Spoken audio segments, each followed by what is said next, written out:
Le 20 novembre 1988, Bernard de Montréal faisait le lancement de son livre « La genèse du réel » à la salle Le Plateau, en plein cœur de la ville de Montréal, devant plusieurs centaines d'admirateurs. Malheureusement, ce livre a été retiré du marché depuis son décès. Voici les toutes premières minutes de cette soirée mémorable. Dans l'avant-propos. Et ça résume finalement la pensée de Bernard de Montréal qu'on trouve dans tout le livre. J'aurais aimé ça au départ, là, que vous nous lisiez d'une traite l'avant-propos. On peut-tu faire ça?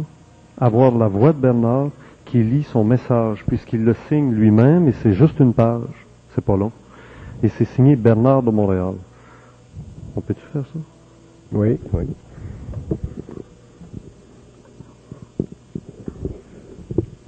Mais j'ai pas besoin de le lire, je peux en faire une autre. Mais pour que quelqu'un qui va se procurer le livre, Oui. et comme les personnes d'aujourd'hui qui auront acheté le livre recevront la cassette de l'entrevue de Bernard, ça nous fera un lien étroit entre la voix de Bernard, son souffle, et le texte imprimé.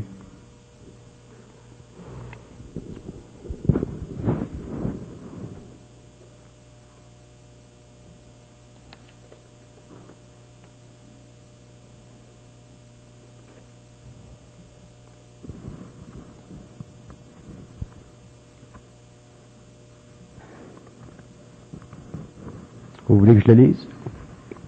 Ou que j'en fasse une autre? Vous voulez que je le lise? Oui. J'imagine quelqu'un qui s'installe avec le livre de Bernard dans les mains et qui peut mettre la cassette et qui peut suivre le verbe de Bernard avec la vibration du son. Et après, il n'y a plus besoin de la voix de Bernard pour continuer tout le reste du livre, mais il est imprégné d'une vibration vivante de Bernard. Bon, mais... c'est drôle de se lire, hein? Dites-moi pas que c'est pas vous qui l'avez écrit. Moi, je lis.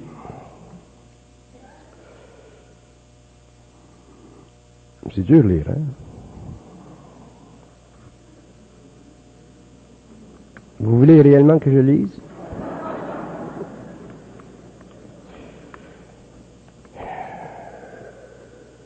Les études supramentales ont vraiment commencé en 1969. Alors que la lumière de l'intelligence cosmique est descendue sur Terre pour instruire objectivement l'homme des lois de la vie et de l'univers. Je n'aime pas ça lire, moi. Vous voulez que je lise? Je ne veux quand même pas vous torturer, là.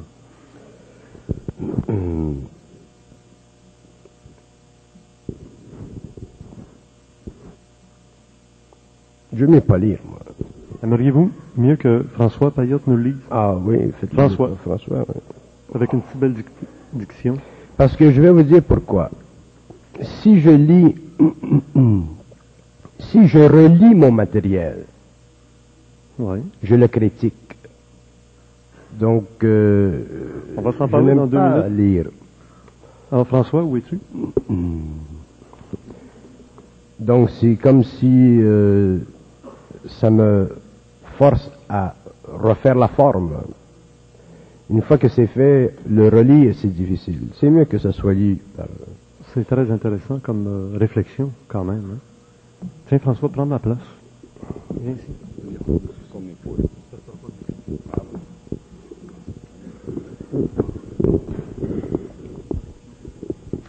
Or donc, disions-nous, les études supramentales ont vraiment commencé en 1969, alors que la lumière de l'intelligence cosmique est descendue sur Terre pour instruire objectivement l'homme des lois de la vie et de l'univers. Fort de cette nouvelle énergie qui lui permit de reconnaître enfin son lien vital avec la conscience universelle, prospective et instructive, l'homme a pu comprendre le mensonge cosmique dont il était victime depuis des millénaires, en même temps qu'il dévoilait les mystères de l'inconnu, en répondant de façon définitive aux questions de l'existence. Celles-ci ont nourri l'activité des religions, des philosophies et des mouvements ésotériques, et trouvent à la fin du XXe siècle des réponses à la mesure de l'angoisse qu'elles ont créée dans la pensée de l'homme. La dynamique des études supramentales repose sur le mouvement de l'énergie à travers un esprit créatif. Voilà pourquoi ce livre, premier d'une série, ne présente pas une vision encyclopédique de la psyché humaine, mais plutôt une approche évolutive, permettant l'intégration progressive des lois universelles de la vie et de la mort. Et voilà aussi pourquoi la lecture de la Genèse du réel est ouverte, car chaque chapitre représente en lui-même la synthèse, tout en n'étant qu'une partie de celle-ci. Un mode d'écriture différent, libre du connu, des formes, même de la littérature de l'esprit, convient à un mode de lecture libre des attitudes anciennes. La perception du réel repose sur une double articulation fondamentale, l'involution, période d'ignorance de l'homme au cours de laquelle il a subi les lois de la vie sans en comprendre les mécanismes, et l'évolution, période d'intégration des lois de l'univers, où l'homme rejoint enfin sa nature, son essence, et en manifeste dans la matière la puissance créative. La genèse du réel marque le début d'une littérature cosmique. Elle ne représente qu'une fraction de ce qui sera publié au cours de la prochaine génération, car il devient de plus en plus nécessaire, selon le temps et l'heure, que l'homme sache et comprenne que nous vivons à la fin d'un cycle où le tout pour le tout sera joué contre l'homme, contre la liberté réelle de son esprit, sa seule force, sa seule lumière. Voilà pourquoi l'évolution future sera préparée par la diffusion d'œuvres qui, dans le sillage de celle-ci, serviront à lui faire reconnaître ce qui ne peut être pensé et feront de lui un pionnier de l'impossible. Signé Bernard de Montréal.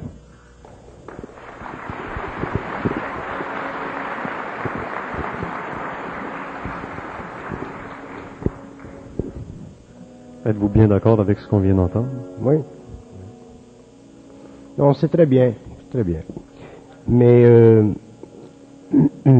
quand on fonctionne par vibration, quand on fonctionne sur le plan mental, en étroite relation avec sa propre source, cette source, elle est créative, donc elle est totalement déégoïfiée, et c'est très difficile pour une personne de revenir dans le passé de la forme. C'est pour ça que relire, pour moi, ça m'invite à réécrire, parce que la vibration, elle est tellement précise que je suis forcé de lui toujours donner une forme qui convient à mon état présent.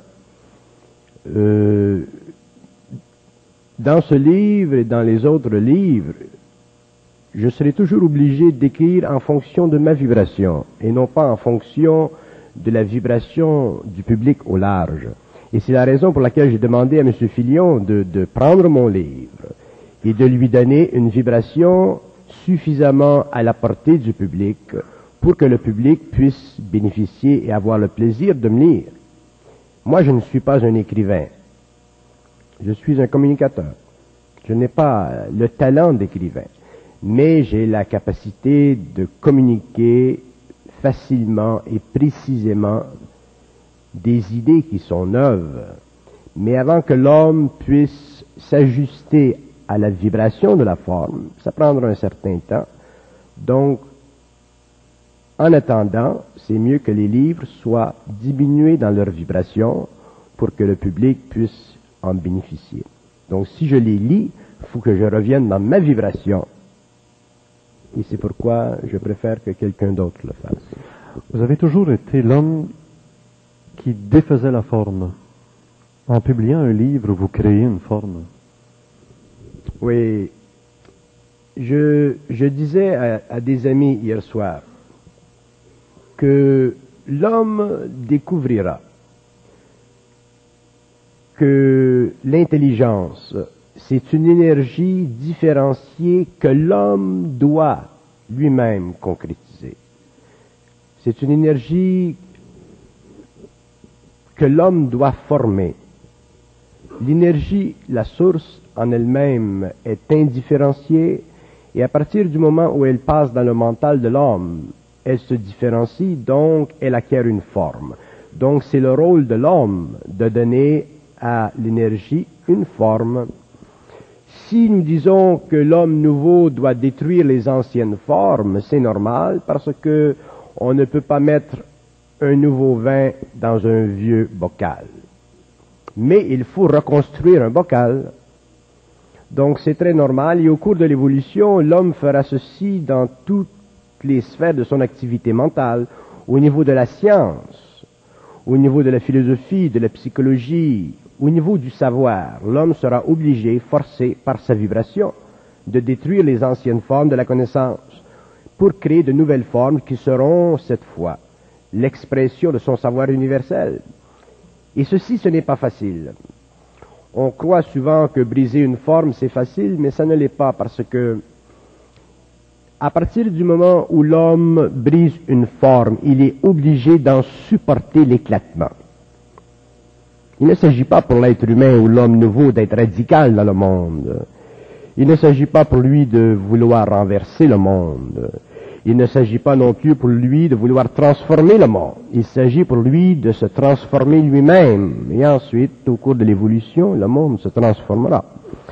Mais dans ce processus-là, il y a une brisure de la forme à l'intérieur de l'ego, parce que l'homme est régi par ce que j'ai appelé les lois du mensonge cosmique, c'est-à-dire par des lois qui font en sorte que l'énergie qui est non différenciée passe par un plan de sa conscience qui la différencie, mais involutivement, c'est-à-dire qui lui empêche de la vivre d'une façon juste, précise, objective et réunissant à la fois les qualités de son être sur le plan matériel et les qualités de son être sur les plans universels. Donc l'homme est obligé, au cours de l'évolution, il le sera, de prendre la forme, de la regarder avec sa vibration et de la faire éclater, de l'ajuster pour donner naissance à une nouvelle forme.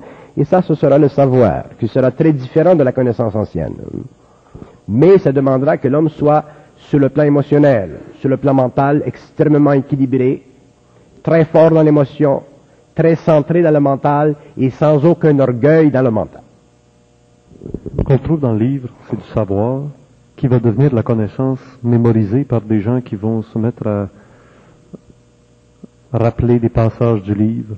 Dixit Bernard de Montréal dans La Genèse du réel. Oui, c'est ça. Le savoir va devenir de la connaissance parce que le processus mémoriel va se développer chez l'individu, mais la vibration du savoir va forcer la connaissance à se transmuter, à s'élargir sur des plans plus subtils, pour que l'homme en arrive finalement à se créer ses propres centres, sans entrer dans son identité, passer de la personnalité à la personne, et finalement entrer dans son propre savoir, parce que le savoir c'est universel, ça n'appartient pas à un individu ou deux individus.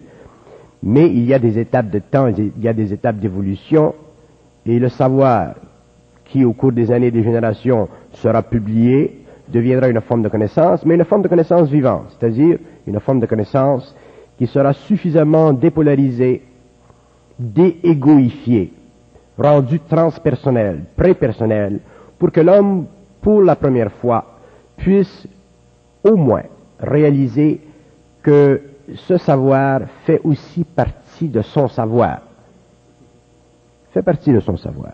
Mais il devra lui-même s'élever à sa propre vibration pour entrer dans son savoir et lui-même un jour écrire des œuvres, travailler en science, travailler dans le monde et amener sur le plan matériel une science, une connaissance qui est vivante. Il est écrit en français.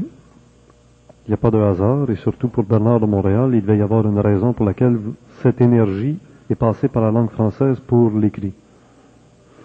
Oui, il est écrit en français parce que le centre géographique de cette énergie se situe dans le Québec.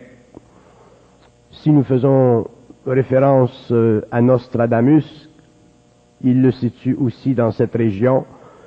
Le Québec, le peuple québécois, c'est un peuple qui possède de grandes qualités spirituelles.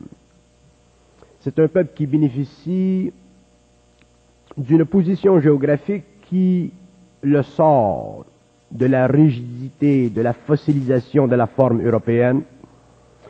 C'est un peuple qui se mélange très bien à la nouvelle dynamique de l'Amérique. Donc c'est un peuple pont. Donc pour l'entrée dans le monde d'une science qui est neuve, qui n'est pas facile à absorber sur le plan de l'ego, ça prend un peuple qui a une certaine spiritualité. Ça, c'est le début de la conscience du peuple. Mais avec les années, et c'est ce qui se passe présentement, nous verrons que le peuple spirituel québécois deviendra de plus en plus intelligent dans sa spiritualité.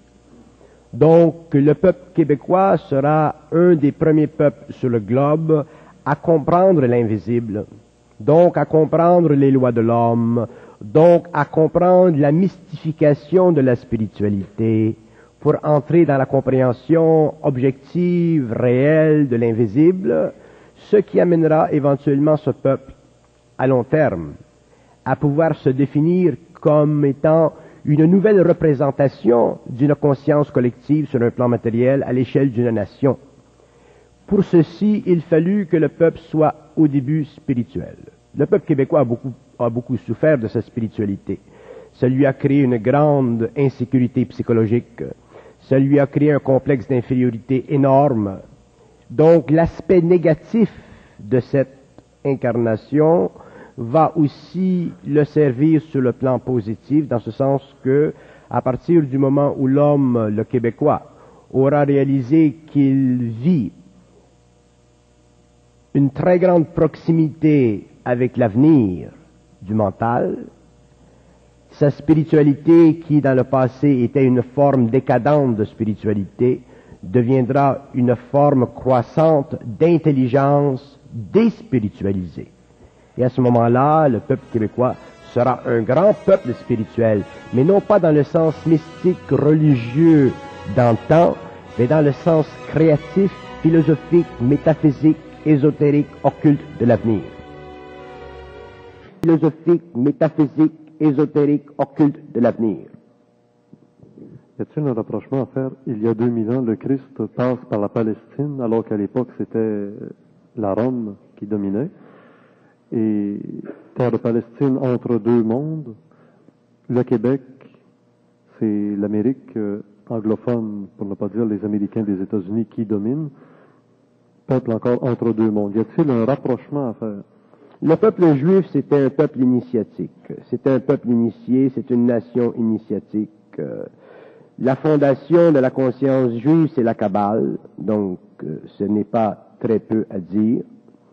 Et la fondation de la conscience du peuple québécois au cours des générations sera basée sur une science, mais aussi des niveaux de science tellement avancés sur le plan du mental que de ceci, le peuple québécois se découvrira un jour une conscience initiatique. Et il n'est pas facile aujourd'hui de voir ceci. Les initiés le voient, les médiums le voient, les gens qui font des études du matériel ésotérique de l'humanité le voient. Il y a beaucoup de personnes dans le monde qui ont une perception particulière en ce qui concerne la conscience du Québec. Mais cette conscience deviendra évidente dans la mesure où le peuple québécois sera capable d'absorber des idées qui font partie d'une nouvelle frontière, mais qui font partie de la liaison entre la lumière et l'homme.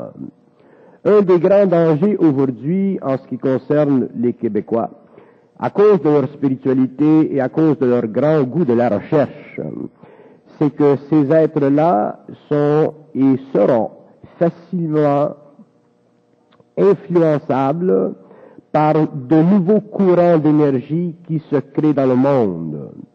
Je vous donne un exemple.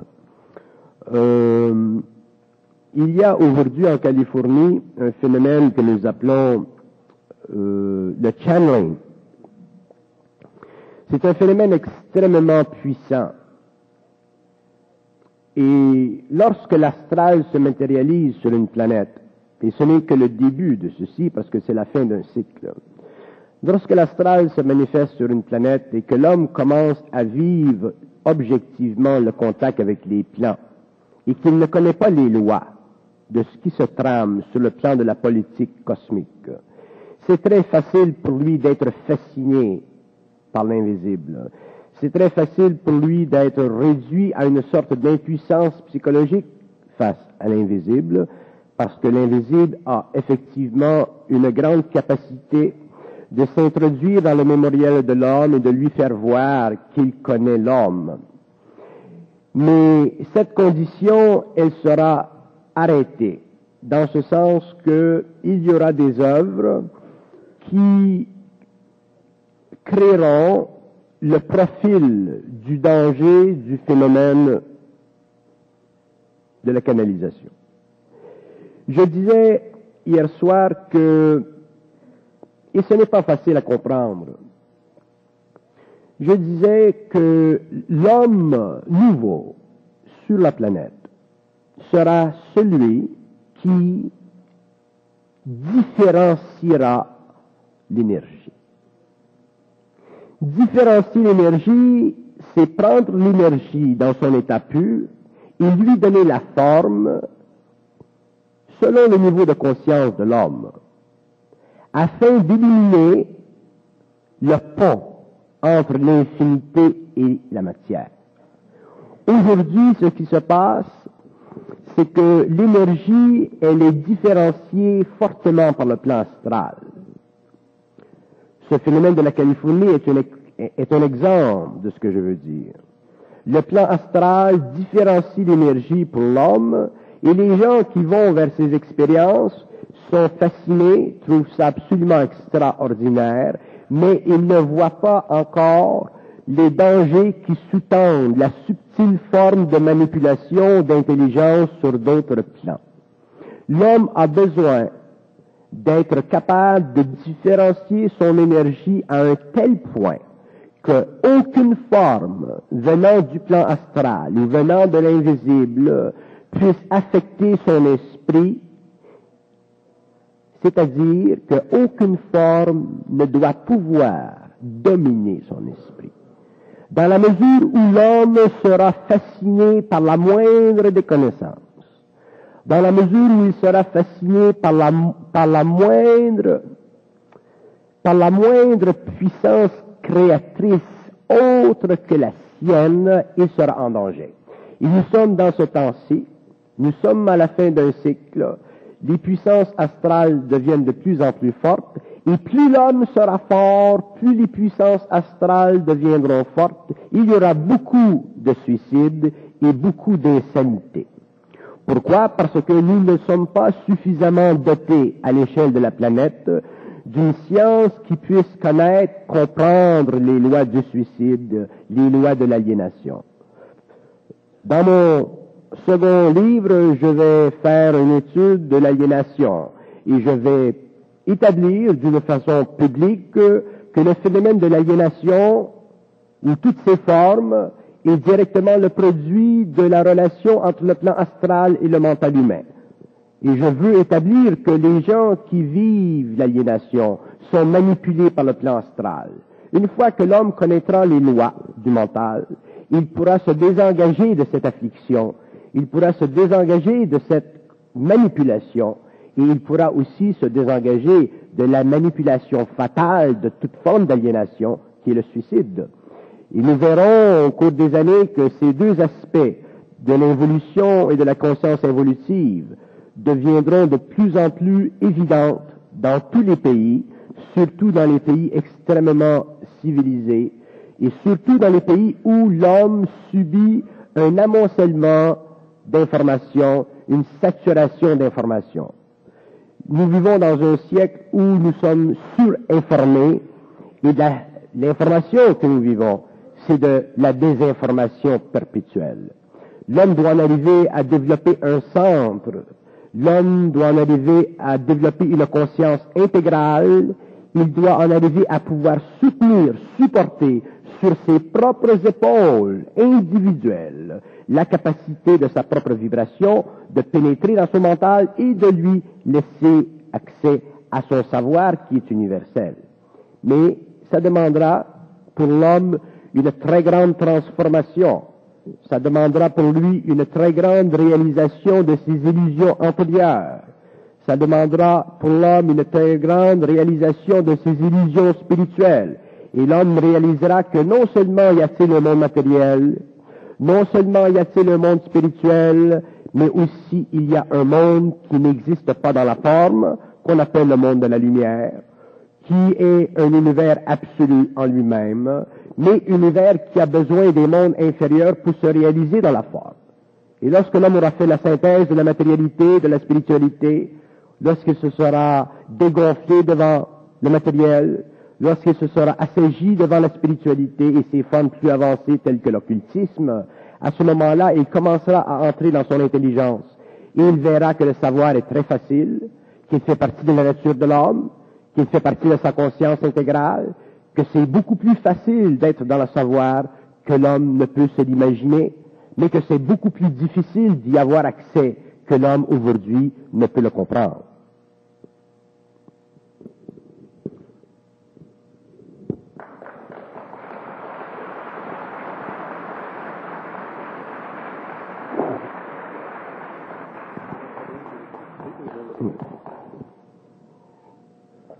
Je regarde de près ce qui se passe dans le monde, dans l'Orient, dans l'Occident. Je vois des masses d'individus fascinés par des individus.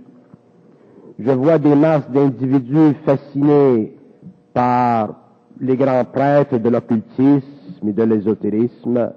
Et je dis que l'homme doit en arriver à ne plus être fasciné, que l'homme doit en arriver à être totalement intégral.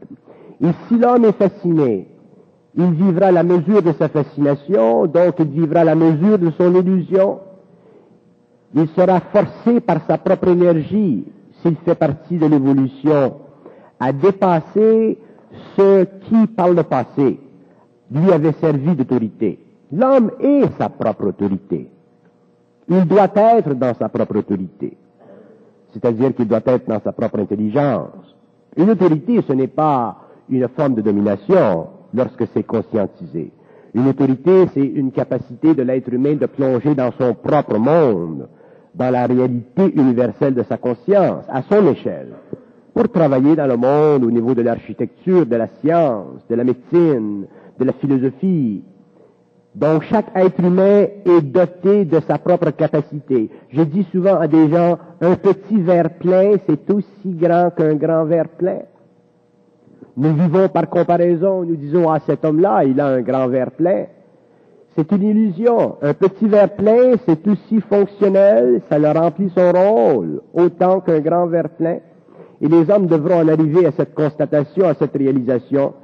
Et ils devront prendre conscience que le phénomène de plus en plus populaire aujourd'hui du contact entre le plan matériel et les plans des entités, des intelligences qui joueront toutes sortes de parties contre l'homme pour continuer la domination sur le plan matériel des forces involutives. Nous vivons dans un siècle extrêmement intéressant, mais nous vivons aussi dans un siècle extrêmement dangereux.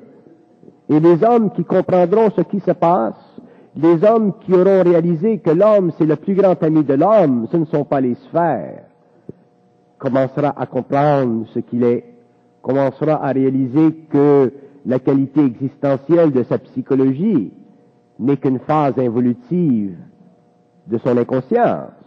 Donc l'homme en arrivera à une intégration de sa conscience, à une identité intégrale.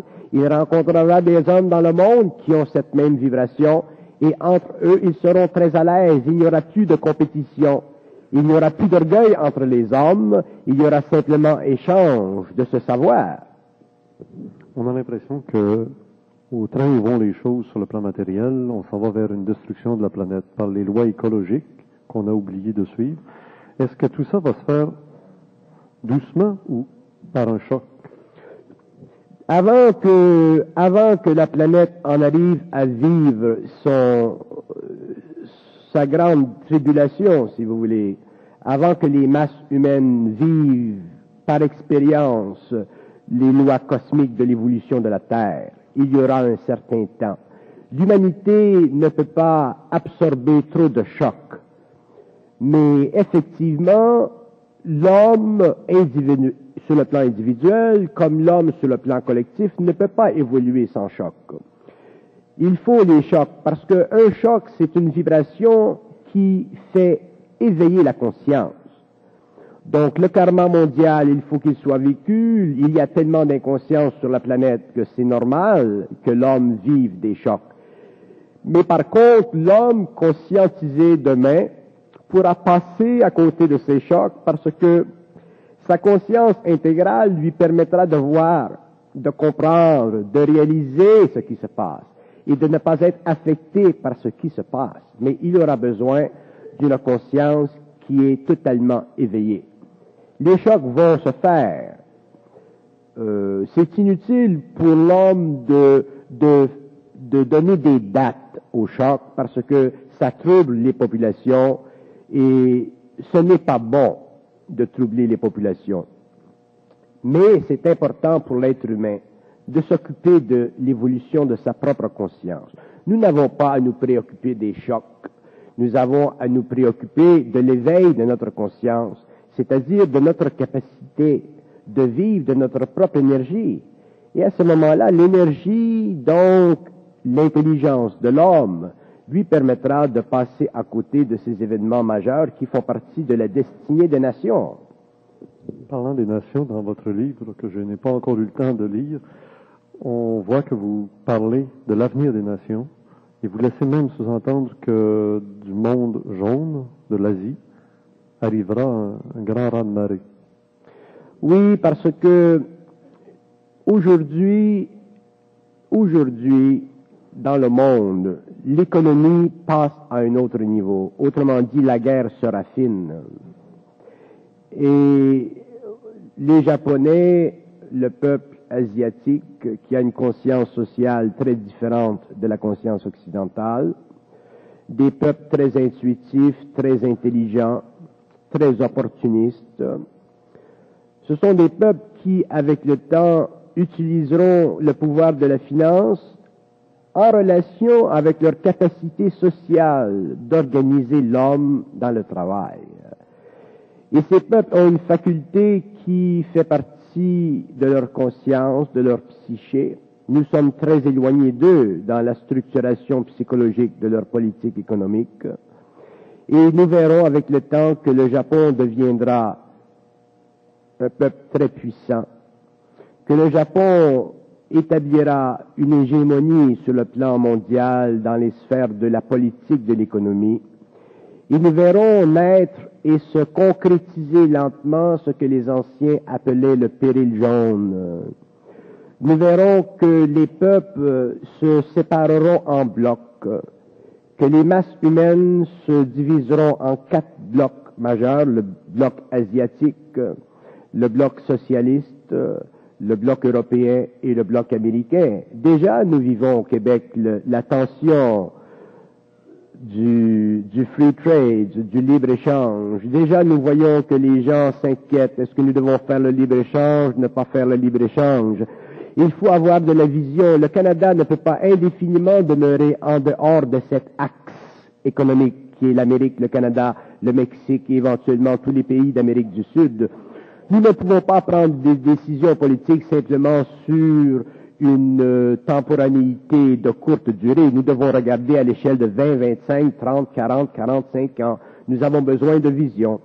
Et lorsque les hommes politiques ou ceux de ces hommes politiques qui ont de la vision entrent dans l'arène politique avec cette vision, ils ont beaucoup de difficultés à faire connaître leur message parce que les hommes réagissent sur le plan émotionnel. L'homme qui a une petite industrie ne veut pas être englobé par la grande industrie américaine, c'est normal.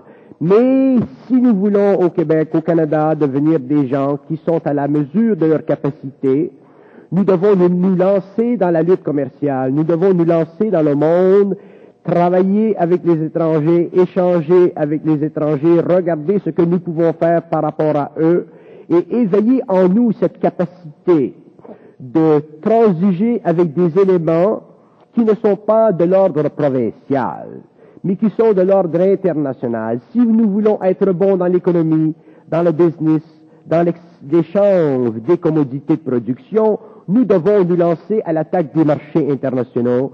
Nous devons reconnaître que nous avons une capacité et nous devons sentir en nous la force d'exprimer cette capacité dans le monde, donc d'ouvrir nos marchés.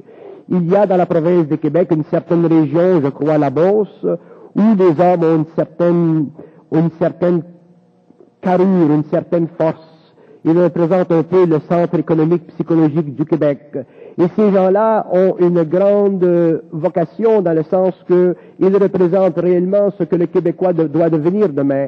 Un homme capable d'aller dans le monde et de lutter avec différentes nations, d'échanger avec différentes nations et d'amener sur les comptoirs de ces nations les produits de sa propre créativité. Sinon, nous demeurerons un pays affaibli. Nous demeurerons dans la crainte, nous serons de plus en plus englobés et l'Amérique sera éventuellement perdante parce que l'Amérique ne représente pas simplement un bloc économique ou un bloc politique. L'Amérique représente une conscience qui est telluriquement organisée sur le plan de la conscience cellulaire par la formation géométrique de son plan, de son continent. Et l'Amérique possède une conscience qui est particulière à elle. L'Europe possède une conscience qui est particulière à elle. Les pays socialistes, le bloc asiatique. Et les hommes doivent en arriver à pouvoir échanger entre eux, travailler entre eux, pour élever la conscience de la planète. Et ceci demande une capacité de se sortir de notre petitesse, de notre petit esprit, de nos craintes et de nos inquiétudes. À travers toutes ces interactions-là, où situez-vous l'énergie de votre livre? L'énergie du livre, c'est une énergie à long terme. Le livre, c'est à long terme. Est-ce que vous pensez qu'il devrait être traduit? Dans quelle langue? Il sera traduit, oui. Il sera traduit dans les langues principales. L'allemand, l'italien, l'espagnol, le français, l'anglais, le russe, éventuellement le japonais, oui. Il faut que ces livres soient traduits parce que ces livres représentent pour l'humanité une nouvelle façon de voir les choses. Et il y a des gens dans tous ces pays qui sont prêts à comprendre certaines choses. Et il y a aussi un besoin, pour des hommes comme moi ou d'autres, de devenir un peu des ambassadeurs de cette nouvelle façon de voir les choses.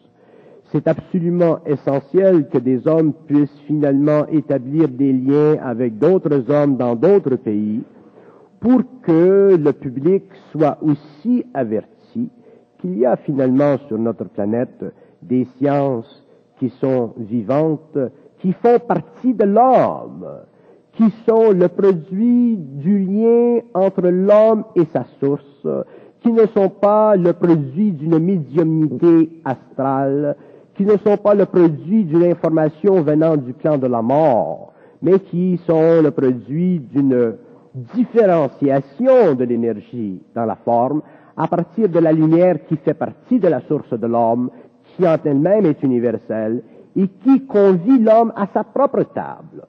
L'homme doit être convié à sa propre table parce que l'homme a le pouvoir de regarder dans les sphères. Il a le pouvoir de regarder dans l'infinité des mondes. Il a la capacité de comprendre l'absolu. Dans ce livre-là, est-ce que c'est de la théorie ou de la pratique? Non, ce n'est pas de la théorie, ce n'est pas de la pratique, c'est une façon de voir les choses au-delà de l'ego. C'est une façon de voir les choses à partir d'un mental qui n'est pas basé sur le mémoriel. Ce livre va forcer les gens à regarder la vie ou les choses qui seront expliquées dans les livres d'une façon qui n'est pas rattachée à l'expérience humaine, qui n'est pas rattachée à l'expérience de l'âme, autrement dit, qui n'est ni le produit de l'actualisation intellectuelle sur le plan matériel ou de l'actualisation psycho-astrale sur le plan psychique, mais bien de la synthèse, de la connexion, de la fusion entre la lumière de l'homme et l'ego conscientisé. Ça exprime une réalité. C'est le réel à un certain niveau. Le réel ne peut pas être donné à l'homme trop rapidement parce que la réalité, c'est une énergie. L'intelligence, lorsqu'elle est le produit de la descente de cette énergie sur le plan mental, devient non pas simplement une source de connaissance, mais elle devient un facteur psy. Donc, puisque la connaissance devient un facteur psy, elle transforme la conscience. Et la conscience humaine ne doit pas être transformée trop rapidement parce que l'homme possède un corps émotionnel extrêmement primitif, extrêmement animal, extrêmement animalisé. Et c'est avec le temps que les mystères seront déchirés, que l'on pourra expliquer à l'homme réellement comment la création a été faite, comment les technologies immatérielles existent, jusqu'à quel point elles côtoient l'homme dans son conscient, jusqu'à quel point elles peuvent intervenir dans le subconscient de l'homme, de quoi sont faits les rêves, pourquoi sont faits les rêves, quelles sont leurs fonctions, que font les morts après la vie. Ça, vous l'expliquez dans le livre. Je ne me rappelle pas de ce que j'ai dit dans le livre, mais je sais que j'ai dit beaucoup de choses qui nous préparent lentement à entrer dans la lutte finale entre la forme de l'évolution et la forme créative de l'évolution. On est à la base du V actuellement. Nous sommes à la base du V.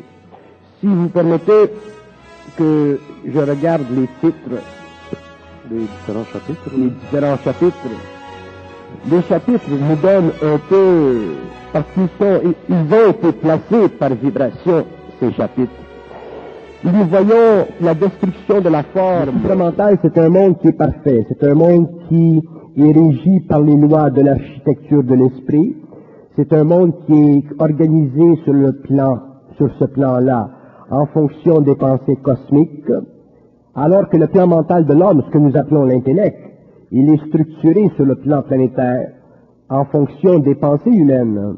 Donc ce sont des mondes qui, dans le fond, sont extrêmement séparés, et lorsque le plan mental supérieur entre ou se connecte avec le plan mental inférieur, ça crée un choc à l'ego. Parce que l'ego est habitué de vivre sa conscience mentale par rapport à des pensées qui sont depuis très longtemps le produit d'une acculturation, le produit de l'impression, le produit d'impressions créées à l'extérieur de lui sur lui-même.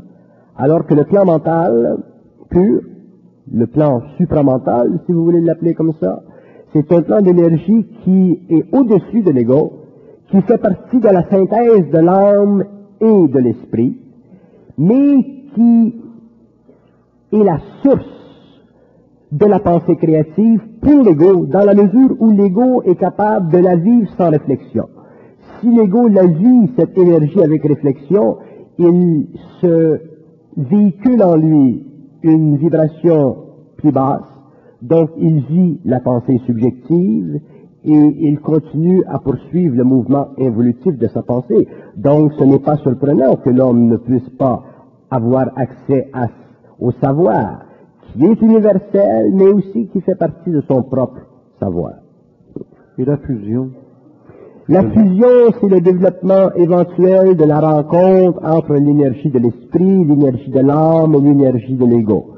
L'axe, l'esprit, la lumière, l'âme dépolluée, épurée, qui cesse d'être une mémoire personnelle pour devenir une mémoire cosmique, et l'ego qui est la lentille, permettant à cette énergie de descendre et de répondre sur le plan matériel à ses propres besoins créatifs, en même temps que sur le plan humain, elle permet de créer au niveau de la science, ainsi de suite, au cours de l'évolution.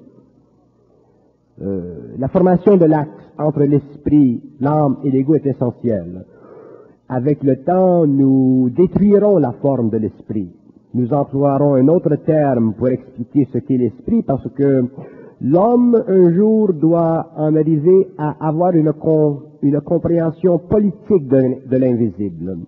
Lorsque la forme de l'esprit sera détruite et qu'elle sera remplacée par une autre forme, ce sera le début de la compréhension des mondes invisibles, de leur gouvernement, de leur gestion des humanités, de leur gestion des races, de leur gestion du savoir, de leur gestion des sciences. L'homme aura une compréhension intégrale de l'infinité. L'homme aura une compréhension totale et absolue des mystères. L'homme ne sera plus ignorant, il ne sera plus existentiel, il aura une conscience qui sera allégée, il aura une conscience qui sera totalement créative, et avec le temps, encore, l'évolution de cette fusion, éventuellement l'homme contrôlera la matière. Ça fait partie de l'évolution des plans, la descente de l'esprit dans la matière, mais dans la mesure où l'âme n'est plus régie par les lois de la mémoire. Le problème de l'homme aujourd'hui, l'insuffisance de son savoir, est dû au fait qu'il vit au niveau de son intellect par rapport à la mémoire de l'humanité. Et l'homme ne peut pas vivre par rapport au passé. Il doit vivre dans le présent de sa conscience en étant créatif par rapport à un avenir. L'avenir de l'humanité doit être sous le contrôle de l'homme. L'avenir de l'humanité doit être sous l'empire de cette fusion.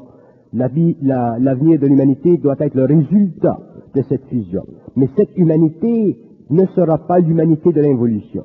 Ce sera une autre humanité, ce sera une autre race, non pas une race physique, mais une race mentale. Et ce sera aussi l'expression corporelle, physique, matérielle du véhicule éthérique. Donc ça permettra à l'homme d'entrer dans un autre temps. Ça permettra à l'homme de se libérer du temps psychologique de l'ego, qui est basé sur l'émotion de la conscience, pour entrer dans le temps psychique de l'âme, qui deviendra le temple de l'esprit dans les formes créées par la fusion, dans les formes créées au niveau de sa conscience éthérique. L'homme pourra créer la forme, la matérialiser.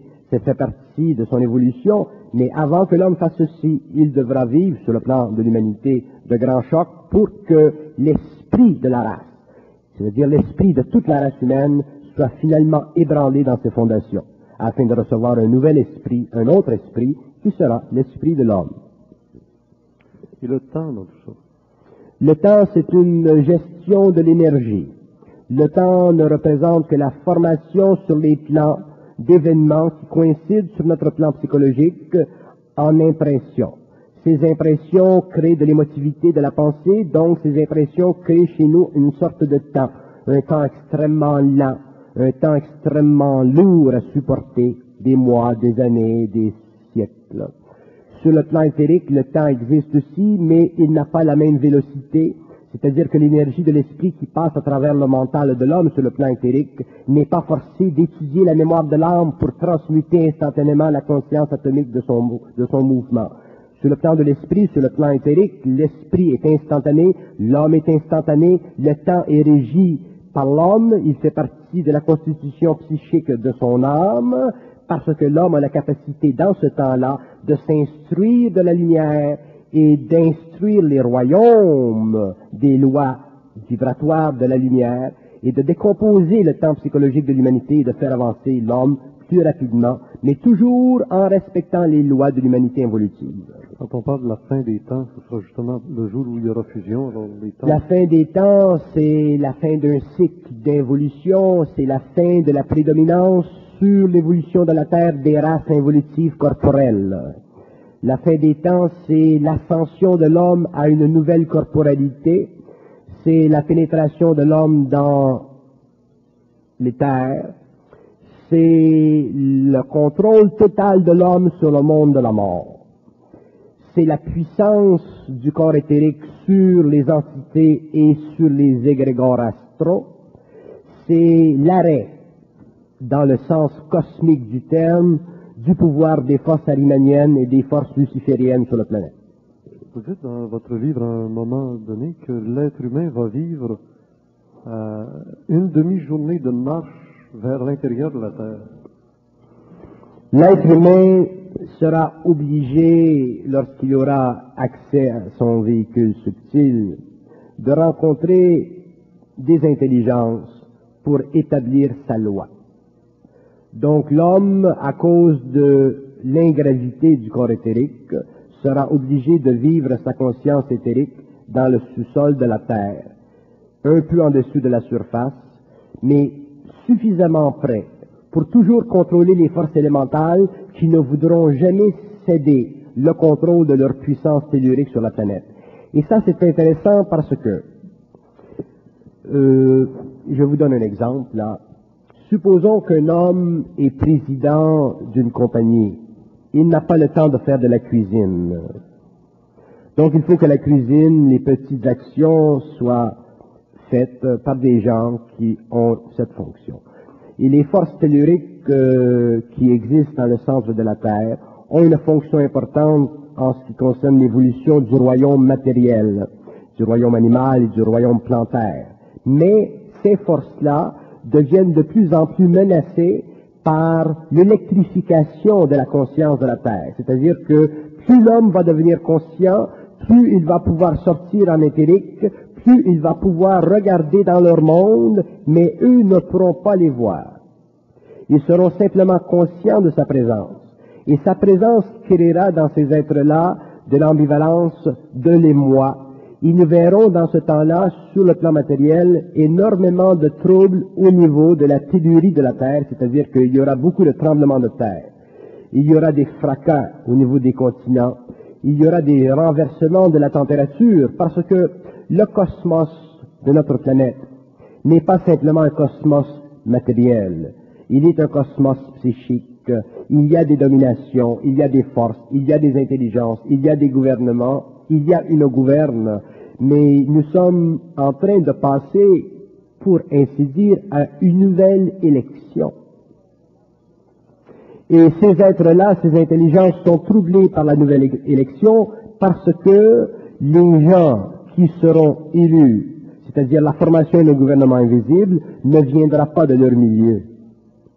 Donc le pouvoir sera scindé, la puissance qu'ils ont eue pendant des milliers d'années sera totalement éliminée, l'homme refera le contact avec la source comme il eut ce contact avant l'ère adamique. Donc les intelligences qui œuvrent aujourd'hui sur les plans invisibles, qui font ce qu'elles veulent, qui sont régies par les lois de l'évolution, ne pourront plus faire ce qu'elles ont voulu faire pendant des milliers d'années. Donc ce sera une très grande révolution dans l'invisible et l'homme sur la Terre sera obligé de vivre le choc de cette révolution et c'est déjà commencé. Les lois de l'involution, est-ce que c'est synonyme des lois de la mort? Les lois de l'involution sont les lois de la mort à différents niveaux. Ce sont les lois de la mort au niveau de l'expérience de l'homme, ce sont les lois de la mort au niveau du développement égoïque, égocentrique de son intelligence, ce sont les lois de la mort au niveau de la rupture de la communication entre l'homme et la source, donc l'absence totale du savoir. Ce sont les lois de la mort dans ce sens que la connaissance humaine, elle est fondée sur le doute et la croyance. Donc, elle est totalement polarisée. Donc, elle force naturellement l'homme à souffrir. À partir du moment où l'homme passera à l'évolution, le doute disparaîtra de sa conscience parce qu'il aura un centre mental plus développé. Il ne pourra plus croire parce qu'il sera dans son intelligence. Donc à ce moment-là, la polarisation de sa conscience sera éliminée, l'homme perdra son égocentrisme et les forces astrales perdront sur lui sa puissance. Dans les néologismes de Bernard de Montréal, étériel, qu'est-ce que ça veut dire? Étériel, ça dépend dans quel contexte on l'emploie. Vous dites ici, qualité objective et réelle des dimensions non soumises aux lois de la matière. Oui, ok. Donc, étériel, c'est la qualité objective de quoi? Et objective et réelle des dimensions non soumises aux lois de la matière. Qualité objective et réelle des dimensions non soumises à la matière. Non soumises aux lois de la matière. C'est ce qu'on appelle étériel. C'est bien. Évidemment. Mais donnez un exemple d'étérialité. La pensée est étérielle. La pensée est totalement étérielle, elle n'est pas soumise, régie par les lois de la gravité. Ce qui est intéressant de la pensée, c'est que elle deviendra pour l'homme non pas un véhicule d'expression, mais elle deviendra pour lui une solution à ces véhicules. Vrai? Autrement dit, l'homme en arrivera à utiliser sa pensée pour résoudre les aspects dans sa conscience qui l'empêchent d'utiliser ces véhicules. C'est la pensée qui nous empêche d'utiliser le véhicule éthérique. C'est la pensée qui nous permet d'utiliser le véhicule astral. Mais lorsque nous utilisons la pensée subjective, nous sommes forcés d'utiliser le véhicule astral. Donc il y a un lien entre la pensée subjective et le plan astral. Ce n'est pas suffisant pour l'homme. Donc nous avons besoin d'une pensée qui est totalement télépathique, c'est-à-dire une pensée qui ne réunit pas dans sa constitution la polarité du vrai et du faux. À ce moment-là, elle est totalement libérée du plan astral, elle fait partie du plan mental et elle permet à ce moment-là de construire un véhicule éthérique. À partir du moment où l'homme aura terminé la construction de son véhicule éthérique, il aura un plan mental totalement développé et il pourra, comme je dis, utiliser une pensée créative qui affranchira le véhicule éthérique de son corps matériel. C'est pour ça que nous disons que l'homme sera immortel. Il ne sera pas immortel dans le sens que son corps matériel ne disparaîtra pas, mais il sera immortel dans le sens que, à partir du moment où il voudra cesser son activité de vie sur le plan matériel, il ira sur un autre plan. Si je comprenais tantôt, c'est que le pilote de l'avion n'utilisera plus l'avion comme moyen véhicule, il deviendra lui-même le véhicule. Il deviendra lui-même un véhicule, mais il y a une autre dimension aussi, c'est que pour la première fois, le pilote pilotera son propre véhicule. Au lieu d'être téléguidé par l'astral, vous savez, si nous regardons notre conscience humaine, nous avons tous à l'intérieur de soi un petit sentiment, un petit point, quelque part d'impuissance. Nous sentons tous une impuissance. Dans l'homme, il y a quelque part en lui une impuissance. C'est comme si l'homme n'est pas fini. Ou on lui a enlevé quelque chose. C'est le résultat. C'est le résultat. Nous n'avons plus cette capacité de nous sentir total parce que ça nous a été enlevé par les lois de l'évolution. Mais avec l'évolution, l'homme reprendra cette conscience et il sentira cette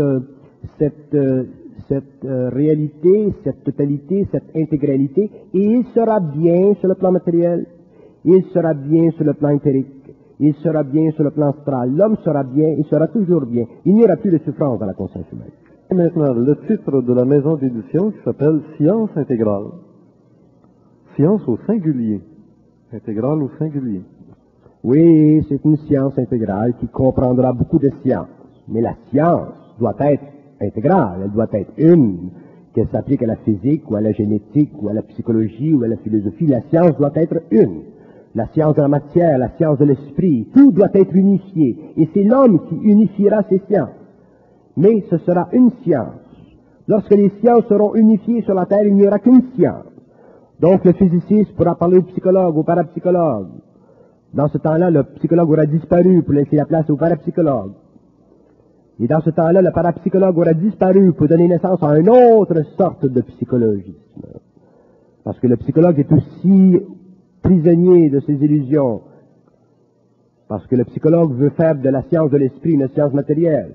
La science de l'esprit, c'est la science de l'esprit. Les lois de l'esprit sont les lois de l'esprit. Les lois de la matière sont les lois de la matière. L'homme pourra les unir lorsqu'il aura de la conscience. Il ne verra pas de différence, de transgression. Il verra l'unité entre la matière et l'esprit. Et lorsque l'homme sera rentré sur le plan éthérique de la conscience, il verra que la matière répond aux lois de l'esprit, que l'atome a un son, et que ce son est modifiable par l'esprit, que la conscience de l'atome peut naturellement se changer pour donner un nouveau métal, ainsi de suite, ainsi de suite. Donc il y a une science intégrale. Il y a la science de la matière. Est-ce qu'il y a une science de l'esprit qui parle de l'anti-esprit comme il y a la science de l'antimatière? Il y a l'anti-esprit. L'anti-esprit, c'est équivalent à ce que nous pourrions appeler le double luciférien. L'anti-esprit, c'est la forme d'intelligence qui fait partie de l'âme, qui est reliée à l'âme, qui utilise l'âme pour donner à l'homme l'impression. L'anti-esprit crée de l'impression dans l'ego, alors que l'esprit détruit la forme pour que l'ego, en fusion avec lui, puisse créer son impression. Il faut que l'homme devienne créateur de l'impression et cesse d'être impressionné ou impressionnable. L'anti-esprit crée l'impression. Il rend l'homme naïf, il fait croire à l'homme, il crée le doute dans l'homme. L'anti-esprit, ça fait partie des lois de l'évolution. Nous avons vécu avec l'anti-esprit depuis des millénaires. Et dans sa forme la plus grotesque, c'est la magie noire. Dans sa forme la plus dangereuse, c'est la médiumnité non comprise. Dans sa forme la plus douloureuse, c'est l'utilisation ou le jeu ou le travail avec certaines énergies. Des gens qui travaillent avec des énergies de ci, des énergies de ça, et qui ne savent pas ce qu'ils font. son aspect visuel le plus maléfique, c'est celui de pouvoir utiliser ou de créer dans le mental de l'homme des images qui ne font pas partie de la réalité, sous-jacentes à la manifestation visuelle dans son mental. Si nous voyons des fois des gens qui vont dans des écoles ou dans des cercles ou dans des sectes et qui vivent des expériences au niveau du visuel et qui ne réalisent pas l'entité qui est derrière la manifestation visuelle. C'est beaucoup plus dangereux, vous savez, de rencontrer quelqu'un qui veut faire du bien et qui fait du mal, que de rencontrer quelqu'un qui fait du mal et qui le sait.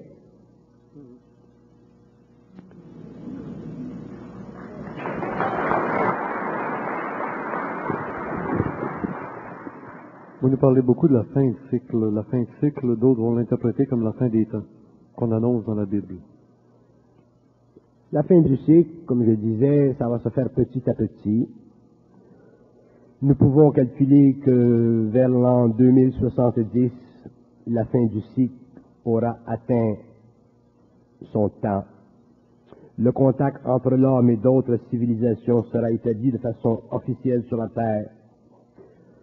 Il se formera sur la Terre une religion universelle à cause de ce contact. Ce sera triste, mais ce sera essentiel parce que l'humanité ne peut pas entrer dans sa conscience rapidement. C'est au cours de l'évolution des 2500 prochaines années que l'homme en arrivera à une conscience intégrale. Donc le contact entre l'humanité et d'autres civilisations sera utile sur le plan de la science. Mais l'homme devra réaliser que toute intervention dans les affaires de la Terre doit être maintenue en équilibre par une autre énergie. Et c'est pourquoi ce phénomène sur le plan mondial ne se fera pas de façon officielle et planétaire tant que l'homme lui-même n'aura pas suffisamment descendu d'énergie sur la Terre pour pouvoir finalement établir un lien avec les terres, établir une régence planétaire pour contrebalancer le poids de cette intervention dans l'évolution de la planète. Le phénomène extraterrestre est un phénomène intéressant, je n'aime pas tellement en parler en public, mais c'est un phénomène intéressant parce qu'il est inévitable, seulement c'est un phénomène qui peut facilement empoisonner l'homme si l'homme n'est pas suffisamment dans son intelligence. Il ne faut pas s'imaginer que des êtres qui viennent d'autres mondes sont nécessairement plus évolués en conscience que l'homme. Ils sont plus évolués en science que l'homme, mais ils n'ont pas la conscience de l'homme de l'avenir, pour la simple raison qu'ils n'ont pas été, au cours de leur évolution, programmés pour les mêmes raisons. Les êtres qui viennent d'autres planètes ont été programmés pour étudier la matière, pour comprendre la matière et donner à la matière une cavité, créer dans la matière une cavité. La création de la cavité dans la matière, c'est la création de certains courants, de certains tunnels qui leur permet de passer de la matérialité à l'immatérialité. Ceci leur a permis de créer des technologies qui sont extrêmement avancées, que j'appelle des technologies immatérielles. Ce sont des êtres qui ne sont pas nécessairement très conscients, mais ce sont des êtres qui sont extrêmement puissants sur le plan cérébral, parce que déjà ils utilisent leur cerveau éthérique, mais ils ne connaissent pas la fusion de l'ego, de l'âme et de l'esprit. La conquête de l'homme au cours de l'évolution sera la conquête de l'esprit. Les hommes auront conquis l'espace, tel que ces intelligences ont conquis l'espace. L'homme de la terre conquérera aussi l'espace et l'homme nouveau conquérera l'esprit. Et lorsque l'homme aura conquis l'esprit, il n'y aura plus d'espace matériel suffisant pour lui. Donc à ce moment-là, l'homme entrera dans les espaces éthériques et l'homme créera une nouvelle échelle de civilisation et il deviendra le protagoniste, c'est-à-dire que l'homme nouveau, l'homme conscient, l'homme intégral, l'homme qui aura accès à la conscience éthérique sera, pour la première fois depuis la programmation de l'intelligence en évolution dans le cosmos local et dans les cosmos universels, celui qui aura la régence cosmique de la conscience évolutive. Donc, lorsque nous parlons de l'homme, nous ne pouvons pas regarder l'homme tel qu'il est aujourd'hui. Il nous faut regarder l'homme sur le plan éthérique. Et l'homme sur le plan éthérique, il est très beau, il est très grand, il est très intelligent. Son intelligence n'est plus le produit de la science astrale, c'est-à-dire de l'inconscience évolutive. Son intelligence, elle est cosmique et il a, à cause de son initiation, accès à la totalité de cette science cosmique. L'homme nouveau sera tellement important dans l'évolution politique des mondes invisibles que les extraterrestres, comme vous les appelez, les êtres étrangers, viendront à lui pour avoir une compréhension des lois, des mondes magnifiques qui seront mis à la disposition de leur nouvelle évolution. Et c'est l'homme nouveau qui entrera dans cette évolution, qui ouvrira le nouveau temps, qui créera les nouveaux temples de l'évolution, c'est-à-dire les empires architecturaux qui conviendront parfaitement à l'intelligence de son mental et aussi parfaitement à la précision atomique de sa conscience cellulaire. L'homme nouveau ne sera pas un être avec un précédent. Il n'aura aucun précédent. Et c'est pourquoi, lorsque je parle de l'âme, je dis que l'âme doit être totalement transmutée pour qu'elle ne réfléchisse que la lumière de l'esprit et qu'elle vienne en syntonicité avec cette énergie pour que l'ego, lui, puisse ensuite être utilisé sur le plan créatif de la matière et ensuite sur le plan éthérique du mental. Parce que l'ego ne disparaîtra pas sur le plan éthérique du mental parce que l'homme doit maintenir la continuité de sa conscience. L'homme nouveau sera un immortel dans un sens qui sera expliqué plus tard. Il sera un être capable de voyager sur tous les plans de tous les temps. Il n'y aura aucune limitation, aucune barrière, et il ne sera régi par aucune politique cosmique. C'est inutile pour nous de penser à ces choses-là parce que penser à ces choses-là alourdit le mental. Ce n'est pas tellement bon que nous sachions trop de ces choses-là, mais avec le temps, ces choses-là devront être sues, donc elles devront être dans le monde, publiées, dites, expliquées, pour forcer l'homme à commencer à comprendre l'univers comme il est, c'est-à-dire comme étant représentatif de l'impossible et non pas du possible. Vous terminez votre livre avec un chapitre intitulé « Le Christ mondial », alors qu'on s'attendrait d'entendre parler de la venue du Messie. Oui, il ne faut pas tomber dans le symbole spirituel. Nous avons suffisamment bavé du symbole spirituel. Nous devons commencer à comprendre le symbole spirituel, comme nous devons comprendre le symbole ésotérique, comme nous devons comprendre le symbole occulte. Nous devons être libres du symbole. Tant que l'homme ne sera pas libre du symbole, il n'aura aucun savoir. Il sera simplement capable de vivre la rêverie psychologique de son âme. Et parlez-vous de la même énergie? Je parle de la même énergie, mais je ne parle pas de la même personnification de l'énergie.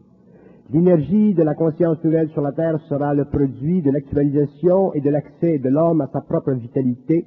Le Christ mondial sera l'expression dans le monde d'une conscience créative totalement libre du connu. Le Christ mondial, c'est un terme que j'emploie parce qu'on peut s'identifier avec la symbolique de haute vibration de cette énergie. Mais le Christ mondial, ce n'est pas un être. Le Christ mondial, c'est une agglomération de conscience unifiée dans le mouvement créatif et cristallisant de l'énergie cosmique à travers l'âme et à travers l'ego, totalement rendu transparent. Alors que le Messie, c'est un être. Le Messie, c'est un être, et le concept du Messie, il est bon pour les masses humaines parce que les hommes ont besoin du concept du Messie pour vivre un certain espoir que nous n'allons pas aller vers une déchéance totale, que quelqu'un dans le temps va nous récupérer. Nous sommes des êtres qui sommes affamés d'espoir parce que nous n'avons pas de centricité. Nous avons besoin d'un Messie psychologique pour nous donner un peu de force parce que nous sommes sans force. Lorsque l'homme sera dans sa force, il n'aura plus besoin de Messie. Il réalisera que lui-même fait partie de tout ce qui est messianique. Vous entendez parler le Messie.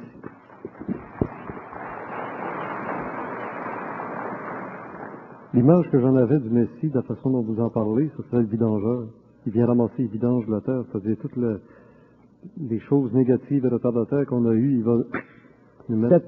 Cette conscience créative mettra les vidanges en relief, en perspective, mais cette conscience créative, elle est une conscience évolutive. Elle travaillera au cours des siècles et graduellement la conscience de la Terre sera transformée.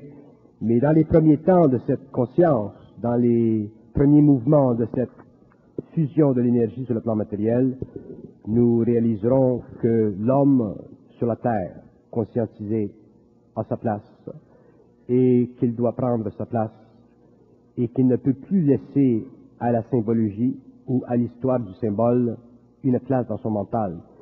Vous savez que j'ai un grand amour pour le public, j'aime beaucoup les gens qui cherchent, mais je crains beaucoup pour le public, je crains beaucoup pour les gens qui cherchent. Il a raison, c'est parce que les hommes sont trop confiants dans les hommes. L'homme est tellement naïf, et vous le verrez au cours de l'évolution, lorsque individuellement vous aurez pris conscience, dans le temps où vous serez de plus en plus greffé à votre énergie, à votre intelligence, que l'humanité aujourd'hui est réellement en pâturage. Et sur les plans, nous vivons la guerre des esprits. Nous vivons la guerre dans l'esprit. Ce n'est plus normal que nous allions sur la rue et que nous voyions des gens, des jeunes, marcher et se parler. Et je vois souvent des gens qui se parlent sur la rue. Et c'est très grave.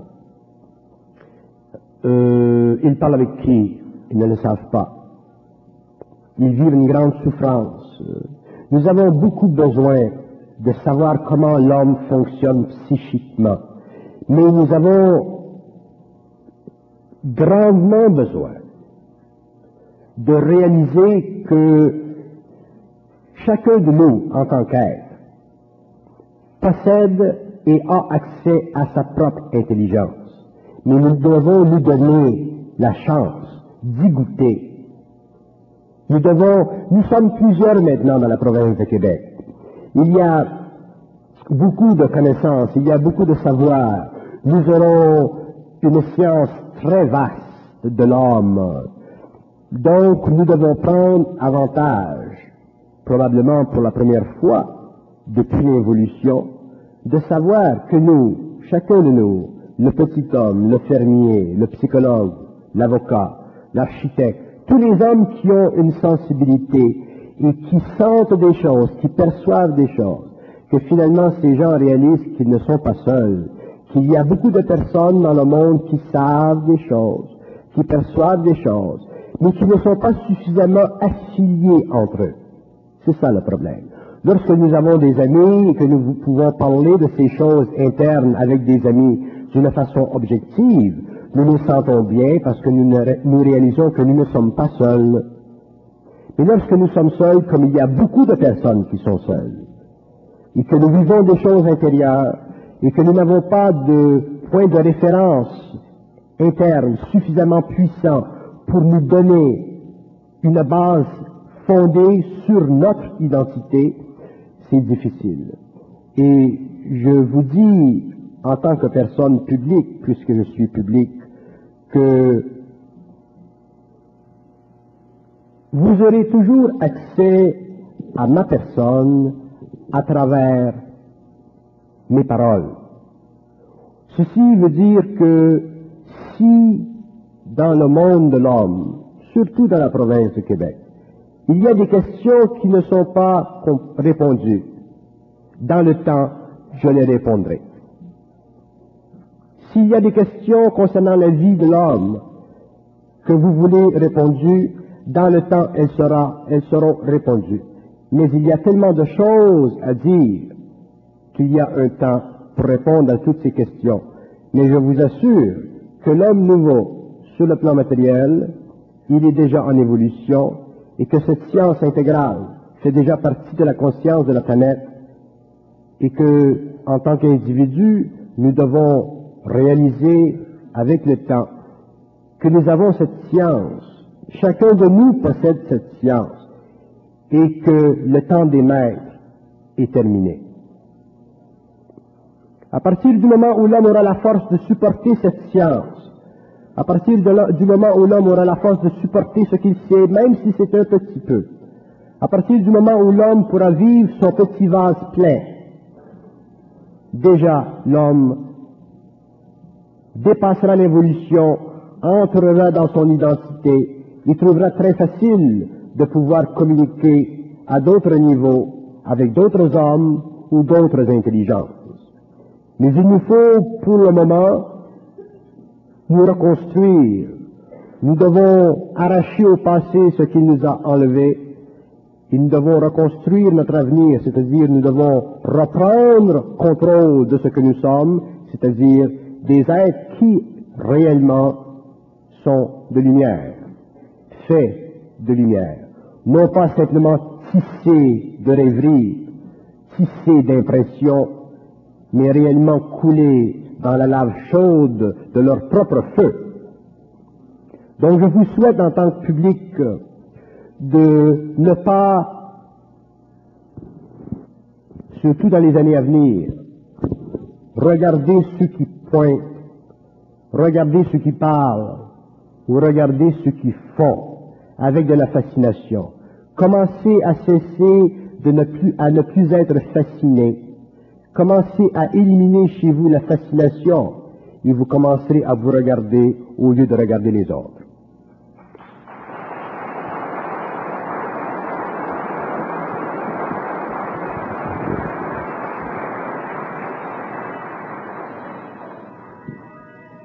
Vous verrez de l'intelligence.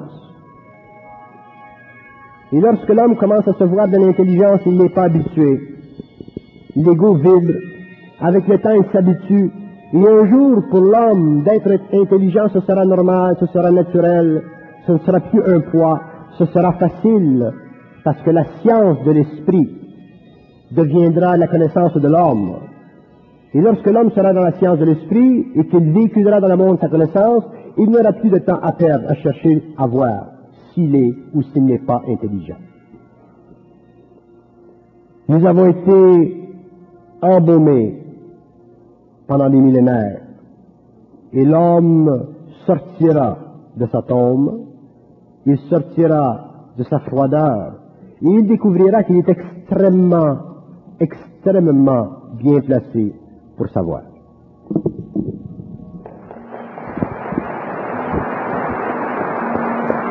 Ainsi parlait Bernard de Montréal. Malheureusement, depuis son décès en octobre 2003, les livres de Bernard de Montréal ne sont plus disponibles sur le marché. Je vous invite à... Ne pas être donné à l'homme trop rapidement, parce que la réalité, c'est une énergie. L'intelligence, lorsqu'elle est le produit de la descente de cette énergie sur le plan mental, devient non pas simplement une source de connaissance, mais elle devient un facteur psy. Donc, puisque la connaissance devient un facteur psy, elle transforme la conscience. Et la conscience humaine ne doit pas être transformée trop rapidement parce que l'homme possède un corps émotionnel extrêmement primitif, extrêmement animal, extrêmement animalisé. Et c'est avec le temps que les mystères seront déchirés, que l'on pourra expliquer à l'homme réellement comment la création a été faite, comment les technologies immatérielles existent, jusqu'à quel point elles côtoient l'homme dans son conscient, jusqu'à quel point elles peuvent intervenir dans le subconscient de l'homme, de quoi sont faits les rêves, pourquoi sont faits les rêves, quelles sont leurs fonctions, que font les morts après la vie. Ça, vous l'expliquez dans le livre. Je ne me rappelle pas de ce que j'ai dit dans le livre, mais je sais que j'ai dit beaucoup de choses qui nous préparent lentement à entrer dans la lutte finale entre la forme de l'évolution et la forme créative de l'évolution. On est à la base du V actuellement. Nous sommes à la base du V. Si vous permettez que je regarde les titres des différents chapitres. Les différents chapitres. Les chapitres nous donnent un peu, parce ils ont été placés par vibration, ces chapitres. Et nous voyons la destruction de la forme constamment dans ces chapitres. Le premier, c'est le libre arbitre. Donc, le libre arbitre est remis en question. C'est déjà beaucoup pour l'homme sur le plan psychologique. Et nous parlons de liberté, nous définissons. Ensuite, il y a l'intelligence de l'homme et le monde de la mort. L'homme doit comprendre le monde de la mort. Il ne s'agit pas pour l'homme de mourir pour comprendre le monde de la mort. Il s'agit pour l'homme d'être vivant. Et si l'homme est conscient et sa conscience est éveillée, il peut comprendre le monde de la mort, il peut parler avec le monde de la mort, il peut parler avec les morts, mais il ne doit pas être assujetti à eux parce que les morts sont menteurs de nature. Tous les morts mentent, ils sont obligés. Ceci ne veut pas dire, lorsque je parle du mensonge des morts, je ne parle pas du mensonge dans le sens moral que nous connaissons sur notre planète. Les morts n'ont pas d'émotion. Mais le mensonge qui fait partie de la manipulation du plan astral, ça fait partie de l'organisation politique de ces mondes. C'est normal d'être mort et de mentir. Être mort et mentir, ça veut dire quoi? Ça veut dire ne pas être capable, par les lois de son propre monde, d'expliquer à l'homme les lois de la vie. Donc, les morts ne pourront jamais expliquer à l'homme les lois de la vie.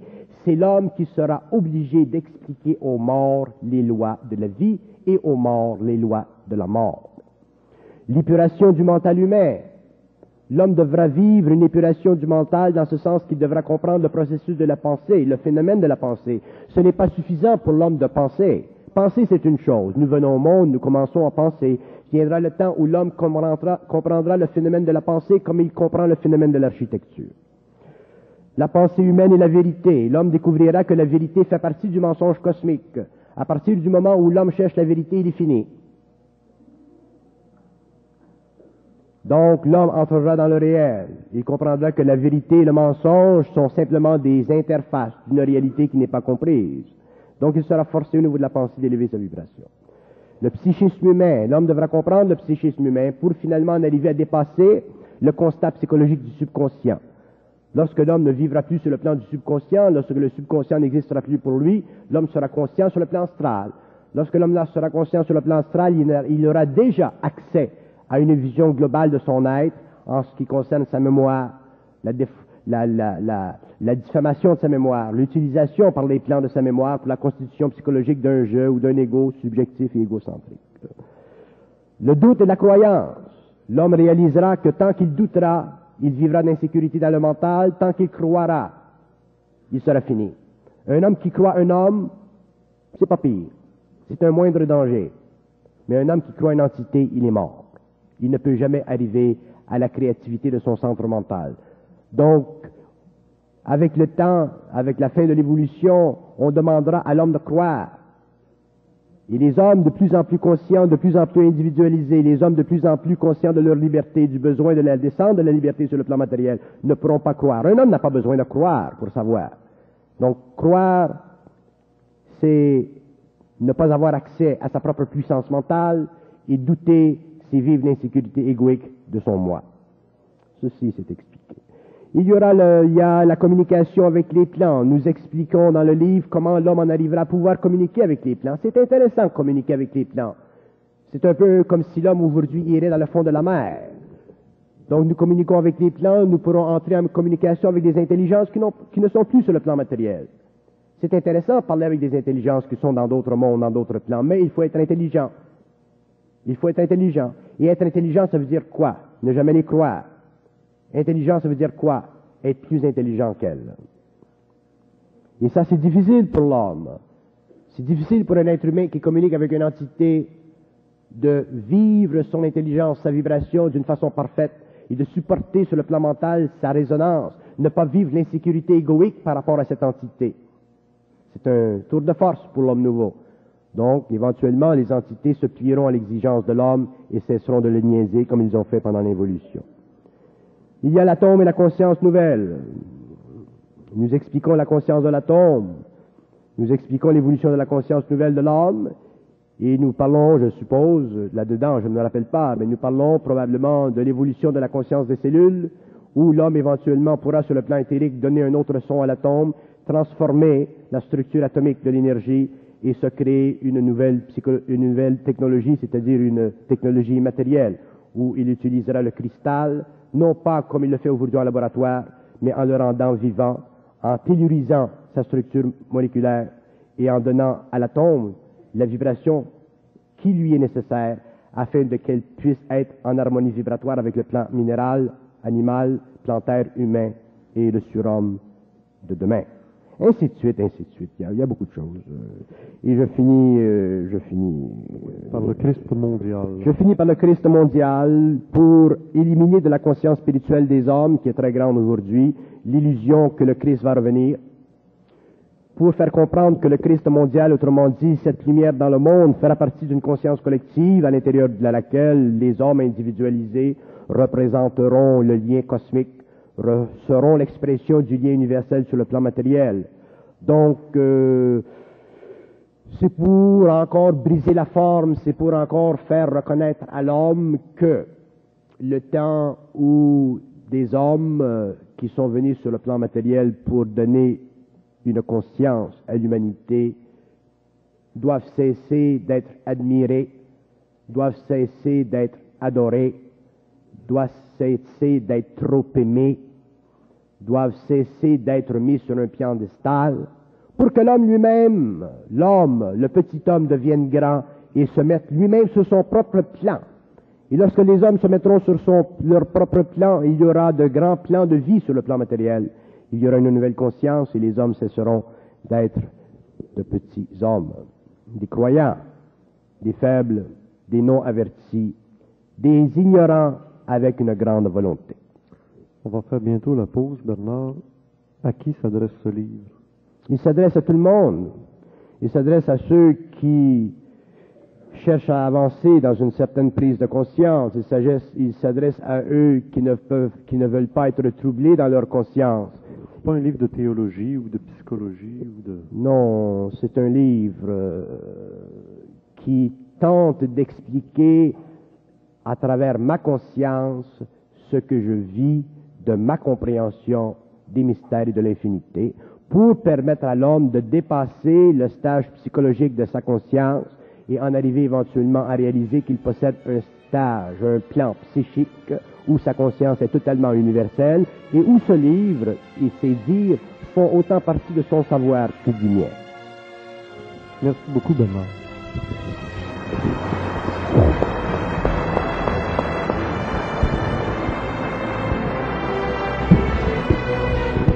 Symbole de la maison d'édition du livre de Bernard, maison d'édition d'ailleurs qui est originale, qui est votre maison d'édition, les éditions Science Intégrale. Mais le symbole qu'on voit dessus, c'est un pied de femme qui écrase la tête du serpent. Oui. J'ai fait ça parce que c'est pas un pied de femme, c'est un pied d'être humain. Si j'avais fait un pied de femme, on aurait fait la connexion avec la Vierge. Bon, okay. Donc j'ai fait un pied d'homme, l'être humain, l'homme nouveau. Que l'homme nouveau soit une femme ou que l'homme nouveau soit un homme. Et j'ai sectionné au niveau de la jambe, j'ai entouré la jambe du serpent et le serpent qui écrase la tête pour démontrer que l'homme... Avec son talon. Pardon? Avec son talon. Oui, avec son talon ou n'importe quoi, du moment qu'il est écrasé. Parce que ça fait allusion au passage...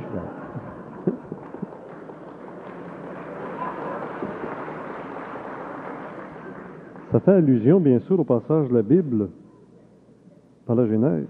Oui. Quand on dit un jour, la femme t'écrasera avec son talon. Oui, oui. Et c'est très réel, mais l'homme aussi. L'homme et la femme. Pour moi, l'homme, c'est la femme et l'homme. L'esprit dans un corps de femme ou l'esprit dans un corps d'homme, c'est l'esprit. Donc, sinon, nous allons entrer dans des hypothèses et tout ça, nous allons polariser la forme. Alors, pourquoi avoir choisi ce symbole-là? J'ai choisi ce symbole-là parce que, je l'ai fait, ce symbole-là, parce qu'il indique parfaitement ce que je veux dire. L'homme lui-même écrasera l'ancienne connaissance. L'homme, pas les esprits, l'homme, nous aussi. C'est l'homme qui deviendra maître dans sa conscience du savoir. C'est l'homme qui prendra sous son contrôle l'évolution de sa conscience. L'homme ne sera plus régi par le passé. Il écrasera l'ancienne connaissance parce qu'elle n'est plus utile, elle ne sera plus utile. Il arrêtera de se servir de sa tête. Pardon? Il arrêtera de se servir de sa tête pour l'écraser. Bon, il arrêtera de se servir de sa tête et il utilisera ses pieds. Très bien.